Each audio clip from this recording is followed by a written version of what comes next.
Hey, it's Liz with Northern Belle Farms.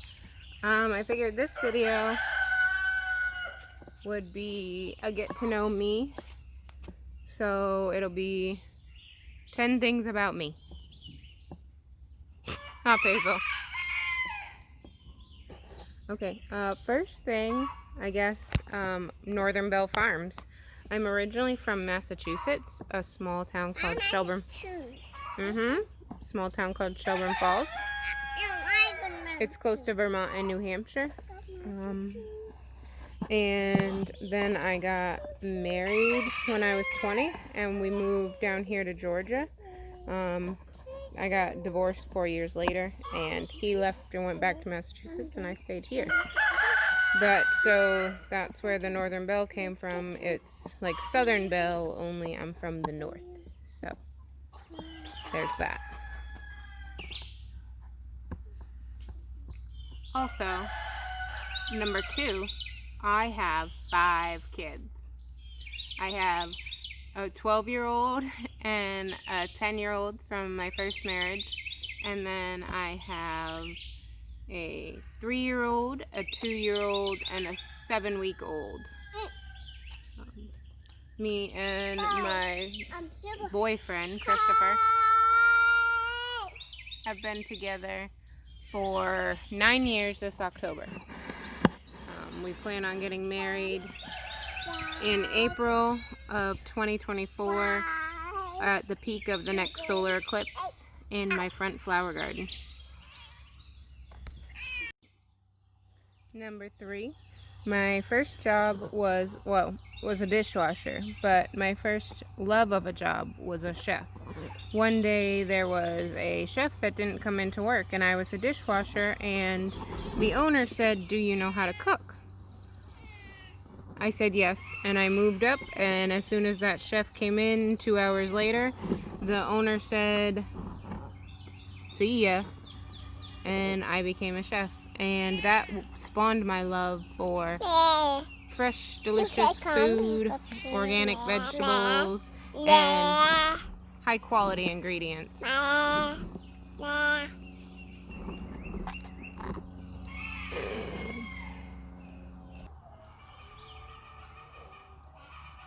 My middle name's Marie. How many people have that one?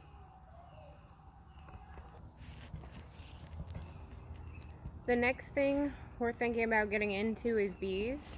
I have to find a bee mentor so that way I don't feel like I'm messing up. I've watched lots of videos, I've read tons of books. I have a suit, a hive, an extractor, the tools. I have everything except for the bees. But that's the next creature on our homestead, I guess. What are we on, number 6? Number 6 is my parents used to live right here. My house, and right here. For when I turned 18, they got back from a vacation in Florida and said that they were selling the house and buying a houseboat and exploring. So that's just what they did. They sold the house I grew up in and they headed out on their adventure.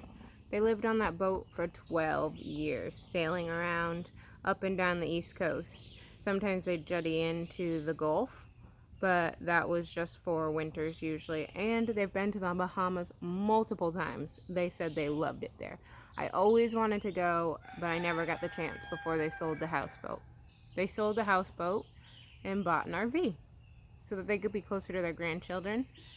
And me and my sister, who is nothing like me, she also moved up from Florida, is where she ended up migrating to, and now lives around here in Savannah. But they lived right here for almost 2 years, and then I told them that I didn't have enough land. The shunning from my neighbors was a little bit much, and I didn't want to live here anymore and make this, my house didn't feel like a home anymore. I wanted to leave. So I said, how about we look in Tennessee? Rolling hills, nice and cold, kind of reminds me of home. 4 seasons, longer spring. Yeah, there's a winter sometimes, but I can put up with it. So they took off in the RV, and 3 months later or so, said they bought 10 acres. So over the next 2 years, me and my husband will be paying for our half, and then we will be saving up the 3rd year we're going to buy a barn and set it up and make that our home. So in 3 years, we'll be headed out. We'll be doing lots of clearing of land until then and working up there, making a spot for our home. There's a pond that I said I wanted on my half of the property for my ducks so I could see them out my kitchen window. But that's the plan. So in 3 years, we'll be full speed ahead building a house in Tennessee on our 5-acre homestead. We'll be setting up new gardens, high tunnels, market gardens. I want to get goats, pigs, a cow. I got lots of big plans. Number 7, maybe? I've always loved gardening. When I lived in town in Savannah, we had 3 raised beds, and we split, like it was an apartment, but it was a house, and the upstairs was split. There was a door to some stairs that was locked, so we lived on the downstairs, and then there was an upstairs, but the backyard we shared. I had 3 raised beds, and I grew few vegetables and a couple flowers every year until we moved here. And then when we moved here, I have this is the first garden that I put in, the walkway. When we moved in, it was just grass and house. That's it. Nothing else. Well, this structure behind the car back there, where we keep the chicken feed, I call it the Grammy coop, because when my mom was living here, she stored her craft stuff in it, and we planned on turning it into a chicken coop. So we called it the Grammy coop. But, this garden's the first garden that I put in. I was very proud of it. I watched it grow, and it just fueled my addiction to want to plant more. So I will walk you through it. We have this trellis of passion flower. It's very pretty. It's only 2 passion flowers. There's the one over here, a red one. And then the one on this trellis is a pink one. A gardenia that I took from the apartment that we rented. It was there when I moved in, but it was waist high. Now it's a good 9 feet tall. It's above my roof when it's not all folded over. I need to trim it again this year, but it's big. The canna lilies were here when we moved in. All these red cannas. They grew so much that we've moved them everywhere. They're in every corner of the garden. I started tossing them actually all around. There's some right here. There's some out back next to the shed. They're everywhere. I actually also got new canna lilies too. I'll show you when we get to the flower garden, which is actually my last garden. These are new roses that I put in after my son was born. I bought a bunch of rose bushes and put them in. We have yellow, orange, and red ones, pink striped ones. They're all going to be really pretty, and they're going to be awesome for the bouquets that I make. A miniature azalea. I actually think there's 2 there.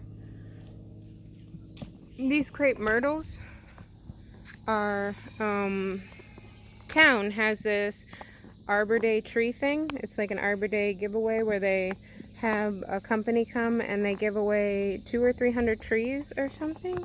They have an oyster roast, I think, once a year. That is the money that they raise to pay for the trees, and then they give the trees for people to plant in their yard. So if you get there early enough, which we always go an hour early, and are usually the first 1 or 2 or 3 people in line, so that we can get a tree.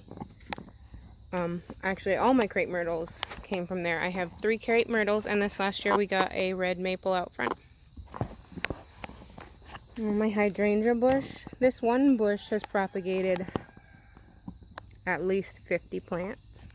I sell them for $10. They're in my perennial section, which I sell $10 a piece, or 3 for $25. I bought a bunch of other hydrangeas this year. If you see my unboxing, I had 3 from one company and 3 from another. You should watch it if you're planning on getting hydrangeas from a company, because one company definitely outweighed the other one. And I have on back order from the good company too, GardenGoodsDirect.com, a mophead zebra onyx hydrangea, so I'm very excited about seeing what that looks like. More azaleas. I forget what these purple ones, it's Laurapetalum. These are huge. This is my Mother's Day bush. I don't really know what it is in the fall. It gets orange trumpet looking flowers, and it spreads. I dig those up and then we sell them in the perennial, but I call it my Mother's Day bush because one year for Mother's Day, my husband and kids got it for me. And here's another crepe myrtle. Oh, it's actually starting to flower. You probably can't see looking up at the sun. That's from the Arbor Day giveaway. My black crepe myrtles, though, are not. Those are special crepe myrtles. They're called Black Diamond, I think. And the foliage is really pretty, like dark red and purpley. And then the flowers are the same. They're a dark, dark red. I wish I could take this with me. I think I have 2 little ones in the back I can dig up to bring to Tennessee. But this baby's pretty well established, and she's going to have to stay here with the house.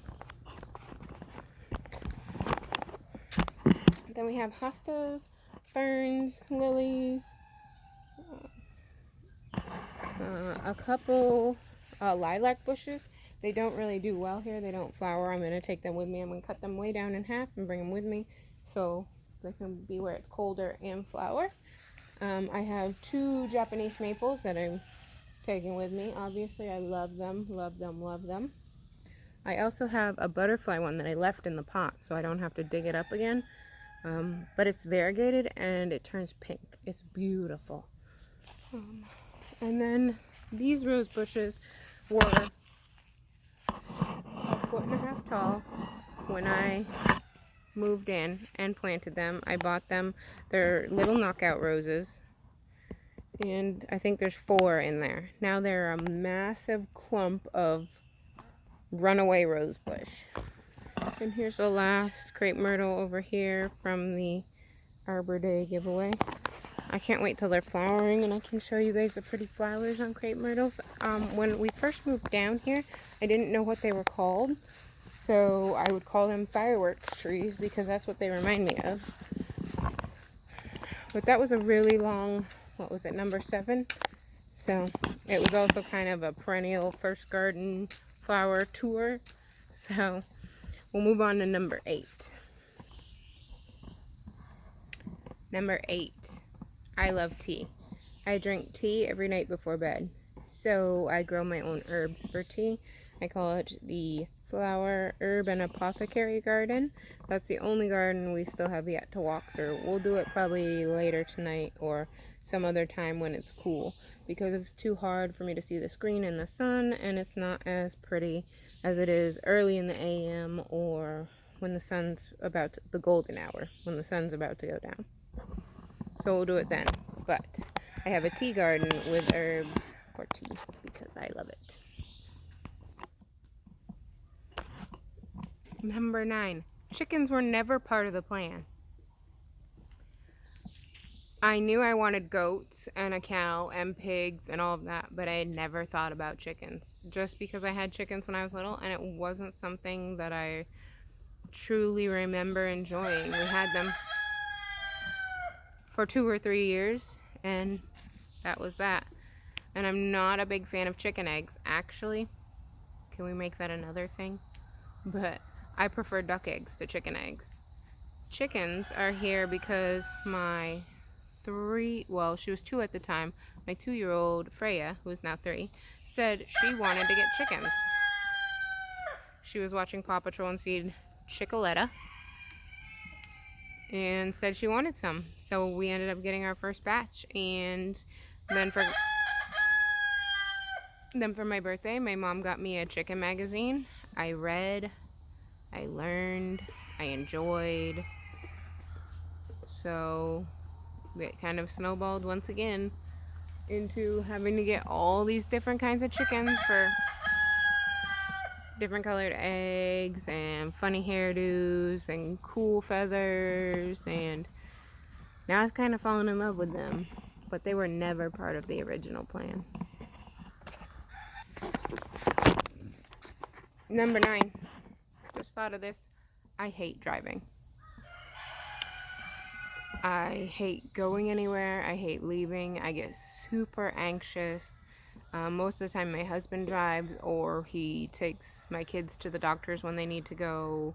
He's the one who will drive them around. I miss first days of school, all because sometimes my anxiety is just too much for me to handle. And I've had really bad panic attacks. So I just try to avoid leaving. I stay here where it's peaceful in my sanctuary, and I leave maybe once a week or once every 2 weeks for groceries and chicken feed and stuff like that. And even then, usually I will have somebody come with me, either one of my older kids or my husband, because I don't feel well alone. I don't feel safe. I guess I've run out of ideas because when I've thought about this video before, I never actually wrote down my ideas. So my last one will be, my birthday's in November. It is on some years, but always around Thanksgiving. So ever being able to do anything or have a big party or anything like that was always kind of out of the question. Most years now we're even cooking or doing something and have to go visit family for us to even remember my birthday. But I wanted to say that, to be able to say that this year I turned 32.